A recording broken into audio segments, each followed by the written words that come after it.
Hello friends, welcome back to my channel Civil Engineering Forum.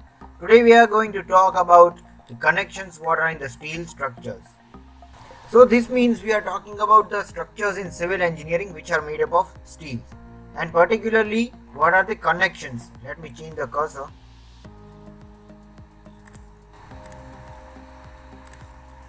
So basically we are going to talk about the connections in steel structure.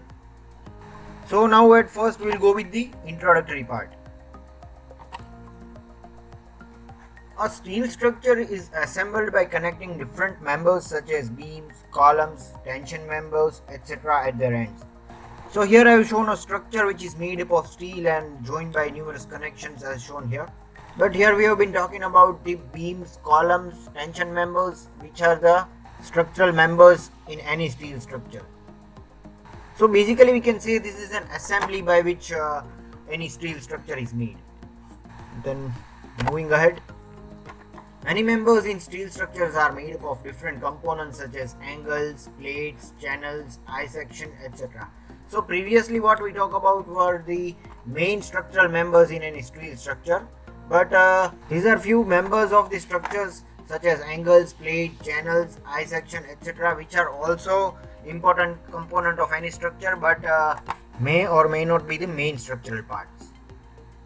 So these are also joined by different connections as we can see over here.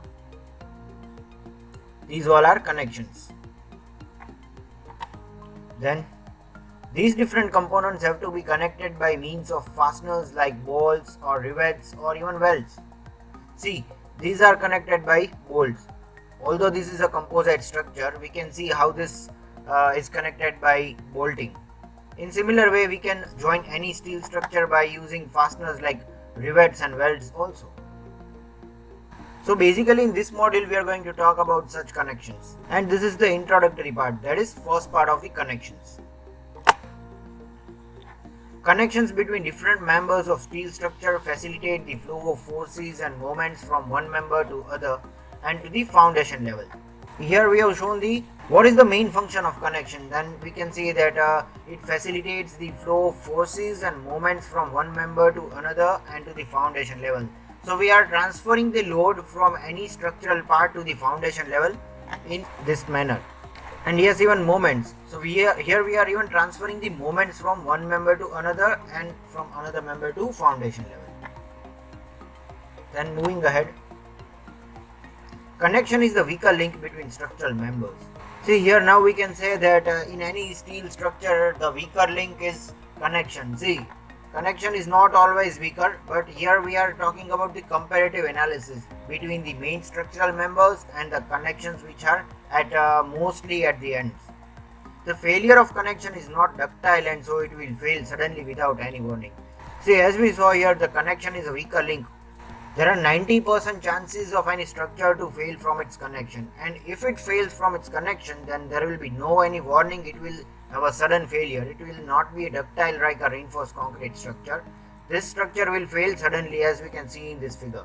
This structure has been collapsed with the connection failure, and this was the sudden failure. See, even cars are visible over here which were passing over this bridge. Then moving ahead.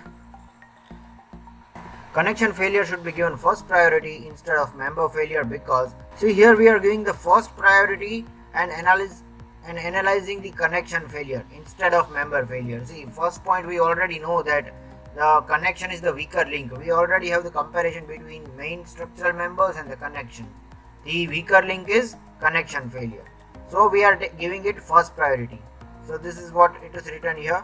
A connection failure is not as ductile as that of the steel member. See, this is also what we just gone through. If any structure fails through its connection, then it will not give any warning because it will be a brittle failure and not a ductile. But if any member fails, then it may be a ductile failure. It might give you warning to escape. Then a connection failure may lead to sudden failure of the whole structure. This is what is explained in first 2 points.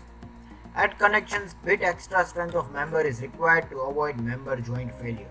See, here we are talking about mostly the end part of the member, because connection are there at the end part of the member, and to connect anything we might drill a hole over there to add a bolt there.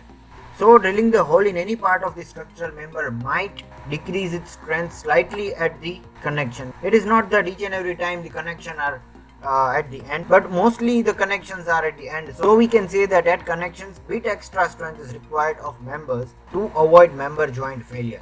So friends, this is all about today. In my next part, we'll be talking about types of connection. So thank you for watching and wait for the second part of the topic, connection.